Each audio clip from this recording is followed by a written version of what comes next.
से क्या क्या प्रॉब्लम हो सकती हैं और उनका नेचुरल सप्लीमेंटेशन कैसे हो सकता है स्वामी जी, आज हम उसके बारे में बात करेंगे। तो अगर स्क्रीन पे दिख रहा हो, जो आज हम थोड़ा सा स्कीमेटिक लेके आए हैं विटामिन B12 के बारे में। तो और ये पतंजलि रिसर्च फाउंडेशन का नया लोगो भी लेकर के आए हैं, एक बार जोरदार अभिनंदन। दिखा दो भाई।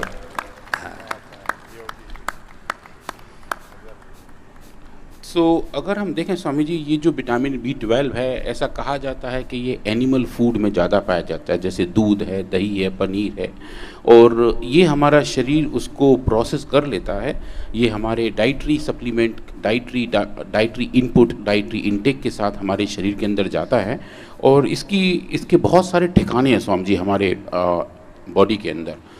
स्टमक से लेके छोटी आंत से लेके बड़ी आंत से लेके ब्लड वेस्कुलर सिस्टम, लीवर, और पूरी एक लंबी श्रृंखला है। तो अगर हम डिटेल में देखें तो सबसे पहले हमारे स्टमक के अंदर इसका कॉन्जुगेशन होता है, जो एक अलग प्रोटीन से बाइंड करता है, और वो प्रोटीन बाद में जाके छोटी आंत में से टूटती है और बड़ी आंत में इसका एब्जॉर्प्शन होता है। और उसके साथ एक पोर्टल वेन, जो बड़ा कंडक्शन पाथवे है, जो बड़ी आंतों से जो खाने का अवशोषण होता है, वो होके सीधे हमारे लिवर तक जाता है। लिवर इसको प्रोसेस करके अलग अलग कोशिकाओं तक पहुंचाता है और कोशिकाएं फिर इसको रख लेती हैं। अब स्वामी जी वहाँ जाके इनका इस्तेमाल शुरू होता है। सबसे ज़्यादा इसका इस्तेमाल हमारे ब्रेन की सेल्स करते हैं, हमारे न्यूरॉन्स करते हैं। तो स्वामी जी अगर हम न्यूरॉन्स की बात करें, लास्ट टाइम आपने बताया भी था कि न्यूरॉन की स्ट्रक्चर एक लंबे पाइप की तरह होती है, एक बिजली के तार की तरह होती है। और जैसे बिजली के तार के ऊपर एक रबर का कोटिंग होता है ताकि आपस में दो तार, वार्निश बोलते हैं ना हम लोग भाषा में, जिस पर वार्निश लगी रहती है। हाँ स्वामी जी, तो ऐसे ही हर एक न्यूरॉन के ऊपर एक ऐसी कोटिंग होती है जिसको हम बोलते हैं माइलिन शीथ, ताकि आपस में दो न्यूरॉन क्रॉस कनेक्शन में ना जाए, स्पार्किंग ना हो जाए। तो वो जो माइलिन शीथ है, वो उसका सिंथेसिस का बहुत बड़ा काम स्वामी जी विटामिन B12 करता है। तो जितने भी न्यूरोलॉजिकल प्रॉब्लम्स हैं उसमें विटामिन B12 को प्रीडोमिनेंटली इसीलिए दिया जाता है कि वो जो एक माइलिन शीथ है उसका स्ट्रक्चर अच्छे से मेंटेन रहे और स्टेबल रहे। तो अगर हम ये देखें स्वामी जी की मेन इनके फंक्शन क्या रहे, तो एक तो बात रही न्यूरॉन की और दूसरी बात रही स्वामी जी हमारे ब्लड वेस्कुलर सिस्टम की। जो हमारे शरीर के RBCs हैं, रेड ब्लड सेल्स हैं, उनका फॉर्मेशन विटामिन B12 की वजह से भी होता है। तो अगर किसी को एनीमिया होती है तो B12 की डेफिशिएंसी की वजह से भी हो सकती है। ये पूरा शरीर ना अपने आप में एक एक इकाई बहुत महत्वपूर्ण है, लेकिन कोएग्जिस्टेंस पर चलता है, एक दूसरे पर आश्रित है। हाँ, सामूहिकता का, संगठित पुरुषार्थ का एक बहुत बड़ा मूर्त रूप है हमारा ये देह, ये शारीरिक संरचना। तो Swami ji red blood cells के फॉर्मेशन के साथ, माइलिन शीथ के फॉर्मेशन के साथ, मैकुलर डीजनरेशन जो आँखों की एक बड़ी बीमारी है स्वामी जी, उसमें भी विटामिन B12 का एक बड़ा रोल है। और हमारे ब्रेन के साथ साथ अगर हम देखें तो जो अच्छे बाल हैं, अच्छी स्किन है, नाखून हैं, जो जिसको हम इंटेगुमेंट सिस्टम कहते हैं, वो सब भी विटामिन B की अच्छी क्वांटिटी से अच्छा बना रहता है, चमकदार बना रहता है। तो ये सब कुछ उससे लिंक होता है स्वामी जी। और जो मेन फैक्टर अगर हम देखें कि दुनिया में विटामिन B12 की डेफिशिएंसी के कारण क्या है, तो ऑफ कोर्स सबसे बड़ा कारण तो न्यूट्रिशनल डेफिशिएंसी, जो लोग उसका इस्तेमाल नहीं कर पा रहे, जिनके खाने में नहीं है। और ऐसा कहा जाता है स्वामी जी जो प्योर वेजिटेरियंस हैं उनमें इसकी डेफिशिएंसी ज़्यादा रहती है, क्योंकि वो दूध वगैरह का सेवन शायद थोड़ा कम कर रहे होते हैं। तो एक ये हमेशा रहा है चैलेंज कि लगभग 85% लोग दुनिया में ऐसे हैं जो प्योर वेजिटेरियन में, उनमें स्वामी जी विटामिन B12 कम पाया जाता है। मैंने विटामिन B12 के लिए दूध, दही, छाछ लेना चाहिए, उनको नहीं लेते, गड़बड़ करते, कम हो जाता है स्वामी जी।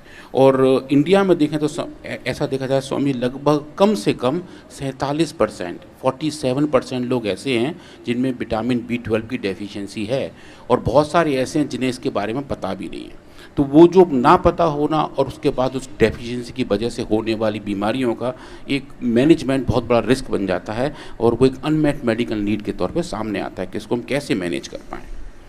और एक दूसरा, तीसरा और चौथा फैक्टर जिसको लोग कहते हैं स्वामी जी, वो है दवाइयों का साइड इफ़ेक्ट। बहुत सारी एलोपैथिक सिस्टम की दवाइयाँ हैं जो अपने हाई डोज पे जाके विटामिन B12 के एब्जॉर्प्शन को या उसके मेटाबॉलिज्म को ख़राब करते हैं।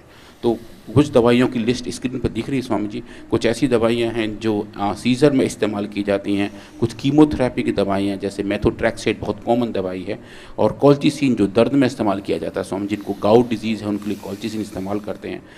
H2 ब्लॉकर्स हैं, मेटफॉर्मिन, इवन स्वामी जी जो डायबिटीज़ की दवा है जो बहुत कॉमन खाई जाती है मेटफॉर्मिन, उसके हाई डोज पे भी विटामिन B12 का प्रोसेसिंग स्लो हो जाता है। और जो प्रोटॉन पंप इनहिबिटर हैं आजकल स्वामी जी रोटी परांठे की तरह खाए जा रहे हैं, जिनको एसिडिटी की दवा कहते हैं, हर एक डॉक्टर उनको लिखता है, एंटी एसिड जो हैं वो सब हाई डोज पे जाके विटामिन B12 का एब्जॉर्प्शन कम करते हैं और उसका मेटाबॉलिज्म भी ख़राब करते हैं। तो जब इन औषधियों की अति हो जाती है शरीर में तो समझिए विटामिन B12 की डेफिशिएंसी भी हो जाती है। और जब डेफिशिएंसी हो जाती है तो किस टाइप के सिम्टम्स आते हैं, कैसे कैसा शरीर को बीमारी लगती है। तो अगर माइल्ड डेफिशिएंसी हो, अगर विटामिन B12 का लेवल थोड़ा कम हो तो थकान ज़्यादा रहती है, चक्कर आते रहते हैं और वजन कम होना शुरू हो जाता है। और जब डेफिशिएंसी बहुत ज़्यादा हो जाती है और लगता है कि विटामिन B12 हमारे शरीर में कम है तो चलने में दिक्कत आने लगती है, लोग चलते चलते हल्के हल्के गिरने लगते हैं, मसल्स के अंदर वीकनेस आ जाती है, मूड चेंज हो जाता है, डिप्रेशन जल्दी आ जाते हैं स्वामी जी। तो आजकल ऐसा भी है कि जो लोग डिप्रेशन में होते हैं उनको डॉक्टर्स विटामिन B12 देना शुरू कर देते हैं ताकि डिप्रेशन से बाहर आ पाए। पूरी नस नाड़ियों में ये जो कहते हैं ना ऐसे झन सी हो रही है, झंझनाहट सी हो रही है, नस नाड़ी सुन पड़ रही है, हाथ पैर जल्दी सो जाते हैं। तो हाथ पैर सो गए, ये जगा हुआ है, हाथ पैर सो गए। अब ये छोटा सा तत्व है और ये भी एक व्यक्ति के लिए कितना लिया जाता है स्वामी जी? लगभग जो इसकी डोज है वो एक दिन की 1 माइक्रोग्राम की, 1 मिलीग्राम की एट मैक्स है स्वामी। 1 मिलीग्राम चाहिए, वो ना मिला तो हाथ पैर सोने लगते हैं। और ये B12 के भाई बहन है, B कॉम्प्लेक्स पूरी बी की ना एक पूरी सीरीज है, B1, B2, B3, B4 ऐसे जाके। हाँ, तो ये पूरा न्यूट्रीला हमने B12 तो दिया ही है, पूरा B कॉम्प्लेक्स के फिर एलोपैथी का वही सिंथेटिक आते हैं, उसके लिए हमने ये डेली एनर्जी कर रखा है। डेली एक्टिव तो मल्टीविटामिन है, ये डेली एनर्जी, इसमें B कॉम्प्लेक्स का भी हमने नेचुरल विकल्प दे दिया। तो फिर भी लोग जो है वही जहरीली, वही सिंथेटिक चीज़ें खा रहे हैं। तो ये जो हाथ पैर सो जाते हैं, सुन्नपना है, ये भी B12 की कमी से होता है और फिर क्रैम्प्स भी आने लगते हैं। हाँ स्वामी, क्रैम्प्स आते हैं स्वामी जी। एक बहुत कॉमन सिम्टम है कि ऐसा लगता है कि पैर के तलवे में बहुत सारी सुइयां चुभ रही हैं। जब ऐसा सिम्टम आता है तो वो डेफिनेटली विटामिन B12 की डेफिशिएंसी की वजह से होता है। और जब ज़्यादा ऐसा हो जाता है तो स्वामी जी दुनिया भर के कॉम्प्लिकेशंस भी आने शुरू हो जाते हैं। एक न्यूरोपैथी आप जिसको बोल रहे हैं कि जिसकी वजह से जो हमारी नर्व्स ख़राब हो रही हैं, मायोपैथी हो रही है जहाँ पे स्पाइनल कॉर्ड के अंदर दिक्कत आनी शुरू हो जाती है स्वामी जी, और डिमेंशिया हो जाता है, लोगों की याददाश्त कम होने लगती है, कॉग्निटिव डिक्लाइन हो जाता है, बिहेवियर में चेंज आना शुरू हो जाता है, सोशली वो लोग थोड़े से अनएक्सेप्टेबल होने शुरू हो जाते हैं। ये बहुत आजकल कॉमन हो रहा है, छोटी उम्र में और बड़ी उम्र में बहुत जल्दी जो है ना लोगों का दिमाग की बत्ती गुल हो रही है। इसलिए एक तो गाय का घी खाना बंद कर दिया, दूध दही छाछ बंद कर दी, और उससे माने पूरा मस्तिष्क का पूरा तंत्र है ना B12 के साथ साथ गाय का घी और ओमेगा, फिर उसके बारे में बताएंगे भाई। ये आपस में इनका एक कुनबा है महाराज जी, कुनबा है। तो ये मिलकर के ब्रेन और मस्त पूरे नस नाड़ी तंत्र को अच्छा रखता है। इसलिए कुछ चीज़ें तो तय कर लेनी चाहिए। दुनिया भर का मतलब चीज़ों पर पूरा घोटा सोटा चल रहा है, आधा 1 किलो 2 किलो माल खाए जा रहे हैं और मरे जा रहे हैं। तो एक जब इतनी चीज़ें खा रहे हो तो थोड़ा सा B12 भी खा लो, थोड़ा सा डेली एनर्जी डेली एक्टिव खा लो, थोड़ा ओमेगा ले लो, गाय का 1 चम्मच घी भी खा लो। अड़ंगा खाए जा रहे हैं, यूँ कहें घी खाएंगे तो कोलेस्ट्रॉल बढ़ जाएगा, मुर्गा खाएगा 2 किलो का, मतलब उसमें तो पूरा फैट ही है। मुर्गा क्या है, मांस क्या है, फैट ही है पूरा। आधा 1 किलो 2 किलो मुर्गे खा जाते हैं, उससे फैट नहीं बढ़ता, इनका कोलेस्ट्रॉल नहीं बढ़ता। गाय का घी खाएंगे तो फैट बढ़ जाएगा। जी वही महाराज जी। और महाराज जी अगर हम ऐसा बात करें कि विटामिन B12 के सप्लीमेंट जो बाजार में उपलब्ध हैं, या फिर हम सब कहने के ये विटामिन B12 खा रहे हैं, यहाँ भी हमारे पास विटामिन B12 है, वो स्वामी जी सब सेम नहीं है। ये थोड़ी सी ऐसी भ्रांतियाँ हैं, ये समझ लो कि ये विटामिन B12 जो हम बोल रहे होते हैं, बेसिकली ये 4 मेजर टाइप के हैं, जिनके नाम मैं अभी स्क्रीन पे आपको दिखा रहा हूँ। एक है मिथाइल कोबैलामीन, एडिनोसाइल कोबैलामीन, साइनोकोबैलामीन और हाइड्रोक्सी कोबैलामीन। तो कोबैलामीन तो उनका मेन ग्रुप है स्वामी जी, केमिकली इसको बोलते हैं। पर जो नेचुरली अकरिंग है वो है मिथाइल कोबैलामीन एंड एडिशनल कोबैलामीन, जो कि भगवान ने नेचुरली बनाया हुआ है कुछ पौधों के अंदर और दूध और दही में। पर जो हम बाजार में लेके खा रहे होते हैं स्वामी जी, वो होता है साइनोकोबैलामीन। जो एक तरीके से आप समझें तो जो हम बात करते हैं साइनाइड की ना स्वामी जी, वो साइनाइड का ही सब ग्रुप कोबैलामीन में लगा होता है। फैमिली का है, जहर खाए जा रहे हैं साइनाइड का, कुटुंब का। हाँ, तो साइनाइड के मतलब एक साइनो ग्रुप उसमें लगा होता है, तो वो साइनोकोबैलामीन है जो लगभग 90% सिंथेटिक विटामिन B12 होते हैं। और जो नेचुरल विटामिन B12 में स्वामी जी, वो मिथाइल कोबैलामीन है, एडिनोसाइल कोबैलामीन है। अब हम ये देखें तो ये दोनों जो नेचुरल अकरिंग है, जो स्वामी जी आप यहाँ इस डब्बे में देख रहे हैं, जो हमने मक्के के कॉर्न हल से तैयार किया है। तो हल स्वामी जी वो खेत वाला हल नहीं वो जो मक्के का आप जो दाना देखते हैं, दाने का जो टॉप सरफेस है वो सबसे चमकदार होता है, उसके नीचे का ठीक हिस्सा वहाँ बहुत थोड़ा सा हिस्सा होता है, उसके अंदर नेचुरली अकरिंग विटामिन B12 होता है। भगवान जी ने वहाँ डाल रखा है, वहाँ पे अच्छे से पैक कर रखा है स्वामी जी, और उसको वहाँ से एक्सट्रैक्ट करके उसको वहाँ से निकाल के एक नेचुरली प्रोसेस से, जिसको हम कहते हैं बायो फर्मेंटेशन, उस फर्मेंटेशन के तहत उसको हम बाहर निकालते हैं। इसलिए इसको बोला जाता है बायो फर्मेंटेड विटामिन B12 ऐसा। अब स्वामी जी बायो फर्मेंटेड क्या है, वो भी स्वामी जी बड़ा काम की चीज़ समझने की। जैसे काफ़ी लोगों को अगर आप देखें लैक्टोज इंटॉलरेंस होता है, मतलब वो अगर दूध पी लेते हैं तो उनको एलर्जी आ जाती है। ऐसे काफ़ी लोग दुनिया में हैं, क्योंकि दूध की जो कार्बोहाइड्रेट है, जो शुगर है, वो लैक्टोज है, उससे उन्हें एलर्जी होती है। पर स्वामी जी अगर वही दूध फर्मेंट हो जाए, दूध का फर्मेंटेशन स्वामी जी मतलब कि दही और छाछ फर्मेंट होकर वही बन रहे हैं, तो वो फर्मेंटेड, वो बायो फर्मेंटेड दूध लैक्टोज इंटॉलरेंस लोगों को कोई परेशानी नहीं करता, क्योंकि नेचुरली प्रोसेस होके जो काम हमारा शरीर करता वो काम फर्मेंटेशन ने कर दिया। दैट मीन कि जो भी केमिकल कंपोनेंट्स हैं उसका बायो कंपैटिबिलिटी, बायो एक्सेप्टेबिलिटी बढ़ जाती है फर्मेंटेशन के बाद। तो इस तरीके से जो बायो फर्मेंटेशन का प्रोसेस है वो चीज़ों को हमारे शरीर के लिए ज़्यादा एक्सेप्टेबल बनाता है।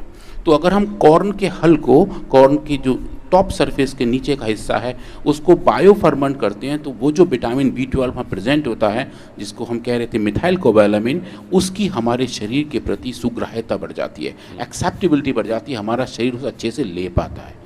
जबकि अगर हम लेते हैं सिंथेटिक विटामिन B12 जो साइनोकोबैलामीन है, उसके साथ ऐसा नहीं होता, तो उसकी बायो अवेलेबिलिटी कम रहती है। और स्वामी जी जो ऐसा एक अच्छी स्टडी भी हुई है पब्लिश, जो हमारी स्टडी नहीं है, एक US का ग्रुप है, स्टडी रिसर्च तो रिसर्च होता है, कोई करे।